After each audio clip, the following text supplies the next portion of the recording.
a boy named Stu sees his old neighbor receiving a huge cat food delivery. He starts to wonder what she needs them for until he sees her bathing with them. This leaves Stu confused, and as he checks the internet, he realizes that his old neighbor could be a monster who steals people's bodies. A few days earlier, a girl named Kelly struggles with completing a level on a game on her phone. Her brother, Stu, encourages her to use his cheat code to win. However, she refuses to do so because she doesn't like cheating. Stu insists that it's the best way for her to get past the level. He also adds that he only uses the codes to win without the pain. Kelly still doesn't care, and as she complains that he can't always cheat his way out of everything, she sees him doing some weird things, after which he says it's showtime. Just as he then clears his table, he calls his mom and pretends to be sick. His mom sees that he actually looks pale due to the things he did to his face, and she suggests keeping him from going to school, even though he says he's still strong enough to go. She also says she'll work from home that day just to be with him for the day. Before she leaves the room, though, she sees a small bottle of cayenne pepper on Stu's drawer. Stu had actually used the pepper as part of his trick to pretend to be sick. As his mom picks it up and asks what he has been using it for, he looks nervous and doesn't know what to say. However, Kelly defends him and says it's her own. She also mentions that she uses it to add shine to her hair. Their mom believes this, and as Stu coughs again, she tells him to rest before leaving the room. Kelly then tells Stu that he owes her for helping him, but he jokes about it before she also heads out. As he's now alone in his room, Stu gets out of bed and looks out the window, only to see the neighbor, Franny, burying a cat in front of her house. Stu finds it suspicious because she has buried quite a number of cats lately, and he refers to her as a cat killer. After he watches Franny head back into her house, Stu uses his toy gun to shoot down some bottles his mom dried outside. As he sees that she's out of the house to pick up the bottles, Stu goes into his dad's room and picks the lock to his drawer. After that, he steals the questions for the next exam at his school, where his dad also works. He looks quite happy to get this done and heads back to his room. After a while, he copies all the answers and sneaks out of his room again. On his way, he sees his mom adding the cayenne pepper to her hair, but he says nothing. He then goes to the fridge and steals some ingredients to make ice cream in his room.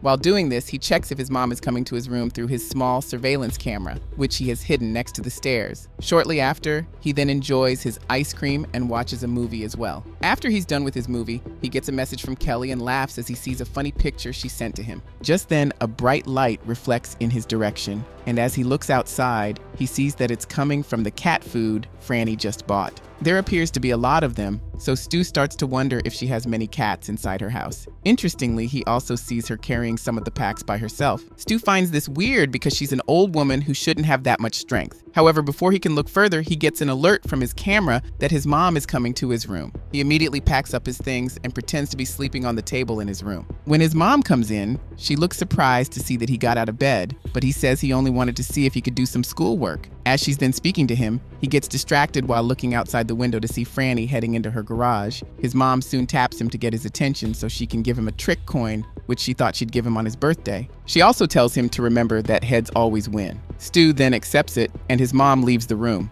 As he looks out the window again, Stu sees Franny leaving her garage, and he believes she's definitely up to something. He then sneaks out of his room and heads to his mom's room to check up on what Franny is up to. Using a pair of binoculars, Stu watches Franny carrying the packs of cat food inside her garage. He still looks intrigued by how strong she is despite her old age. He then watches as Franny pours the cat food into a container and starts mixing it. He finds this weird, and as she's about to smell what she's mixing, she looks in his direction and almost catches him looking at her, but he hides immediately. His mom sees him in her room and asks what he's doing there, and he tells her that something weird is going on in Franny's house. He tells her that he saw Franny carrying packs of cat food that would normally be bigger than her. He also mentions the mixture she was making with the cat food behind the false wall in her garage. However, his mom thinks his fever has gotten worse to the extent he's now hallucinating. He tries to defend himself, but she tells him to go to his room. After he gets there, Stu remains interested in finding out what's really going on with Franny. He takes out his fishing rod and uses it to lower his camera outside the house in such a way that he can see Franny inside her garage. As he watches what she's doing, he sees her mixing the cat food until she pours it into a bath. Stu looks disgusted by this, but he then sees her enter the bath, after which he sees a shadow of her developing tentacles in her back. Stu gets scared and drops his fishing rod because it seems Franny is a monster. As he still looks scared, he checks the internet for any connection between the cat food bath and the weird creature he saw in Franny's garage. While doing his search, he comes across a page with some information on a monster called the Kokoken. Stu also finds out that the creature baths in cat food so it can retain its human form and keep the parasite inside it under control. His fears even worsen when he reads a part of the article where he finds out that the creature can steal someone's body. After seeing the picture of what the monster looks like, Stu finally realizes that it's what he saw in Franny's garage. Before he can do anything, his mom shows up and asks why he's not in bed. He then shows her the picture of the Kokoken and mentions that he saw Franny turn into something like that. Stu's mom still doesn't believe him because she thinks he's hallucinating, but he gives her his binoculars to take a look at Franny as she's taking a bath in the cat food mixture. His mom refuses to take the binoculars from him, but she seizes his laptop and says that Franny is too old and innocent to be doing any of the things he's talking about. Stu then says that even if she's not a monster, he's worried that Franny might be losing her mind because there's no other explanation for bathing in cat food. He tells his mom to call the police, but she says she won't do that. She, however, mentions that she's going to Franny's house to check up on her. Stu says it's dangerous, but his mom says she's sure Franny is harmless. She also says she'll check the garage and pretend to be there for the old woman's lawnmower. Despite advising his mom against going alone, she still heads over to Franny's house. When she gets there, Franny answers through the front door. As Stu's mom also mentions that she wants to borrow Franny's lawnmower, the old woman takes her to the garage to check for it. After they find the lawnmower in the garage, Franny says she's going inside to get something. Following this, Stu sees his mom checking the garage and finding nothing. While she's at it, she gets a call from someone, and after answering it, she continues checking the garage. Stu tries to signal his mom to check the false wall, but she can't hear him. She, however, eventually finds the false wall, but there's no bath behind it. As Stu realizes that Franny must have packed everything away, he sees her coming out of the house with some cookies. Franny sees Stu's mom looking behind the false wall, but she says nothing. Shortly after, Stu's mom returns home and tells him that Franny is a nice woman because she sent him a slice of cake. His mom also says she's perfectly sane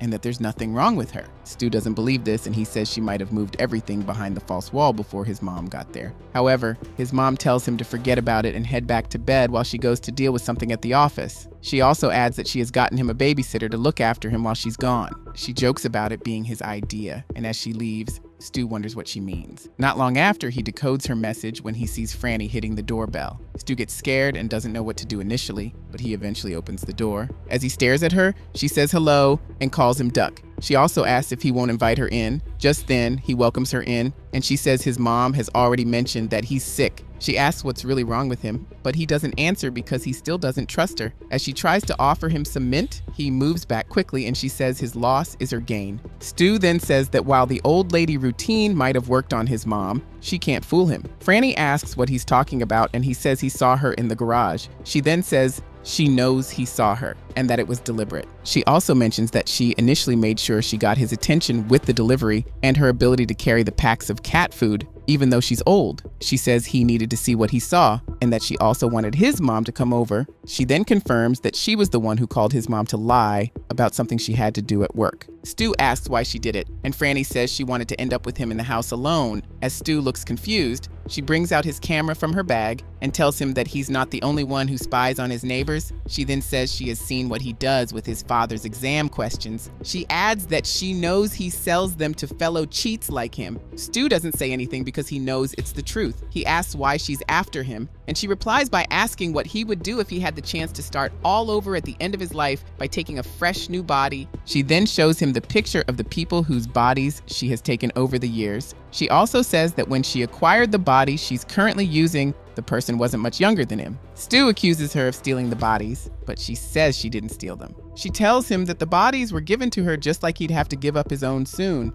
As she says she's looking forward to being a boy again, Stu runs toward the door to escape, but he finds out it has been locked. Franny then shows up behind him and mentions that she has locked the door already. Stu immediately runs upstairs to hide in his room, but she slowly follows him. As she gets to his door, she tries to force her way inside, but he blocks the door. He eventually gets away from the door to see if he can jump out of the window, but Franny enters his room and says that she has written a letter that only needs to be posted. Stu asks what she's talking about, and she says the letter contains evidence of him selling exam questions to students in his school. She tells him that if the letter gets posted, he'd be expelled. She also says that since his father is the vice principal of the school, he'd also be fired. Franny finally mentions that he'd also be putting Kelly in trouble even though she works hard for her grades. Franny then says she doesn't have to post the letter as long as he plays a game with her. Stu asks what the game is about, and Franny says the Kokukin don't like to do things unfairly, and that's why they play games to win the bodies they want. She then mentions that they'll be playing a game of chance of Stu's choosing to determine the best of 3 rounds. Stu asks what would happen if she loses, and she says it means she'd have to stay in her old body. She also says some Kokukins don't live forever,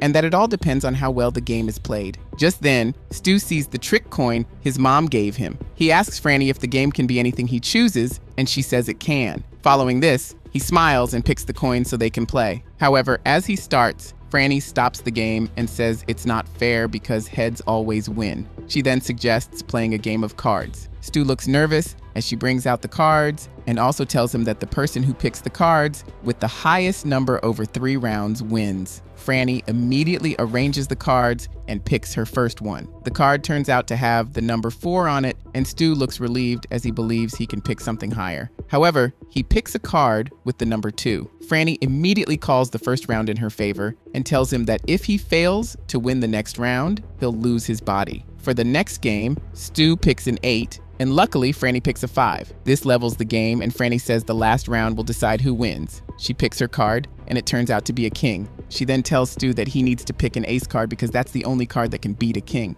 Because of how hard it is to pick an ace randomly, Stu says he's no longer playing. However, Franny says if he stops playing, she will win by default. As Stu looks nervous, he sees something in front of him that makes him look relieved. He then sits and picks a card. As he reveals what it is, Franny sees that it's an ace card, and this leaves her shocked. She then looks around and sees Stu's camera lying under the table, with the video showing on the laptop right behind her. Franny accuses him of cheating, but he says he didn't cheat and that he only won without the pain. Franny doesn't like this though, and she looks very angry. The next day, Stu decides to go to school, and as he's ready for breakfast, he sees Kelly by the table playing with the pack of cards. He then says there's a cool trick he can show her, but he knows she won't like it because she'd call it cheating. However, Kelly says people can change. She also calls him Duck, and Stu looks extremely shocked as he realizes that Franny is now inside his sister's body. She then says Kelly was willing to play the game with her to save Stu from expulsion. She also shows him Kelly's picture as part of her collection of bodies she has taken. Stu looks shocked and asks what she has done, but she only thanks him for teaching her the camera trick, which she used to beat Kelly.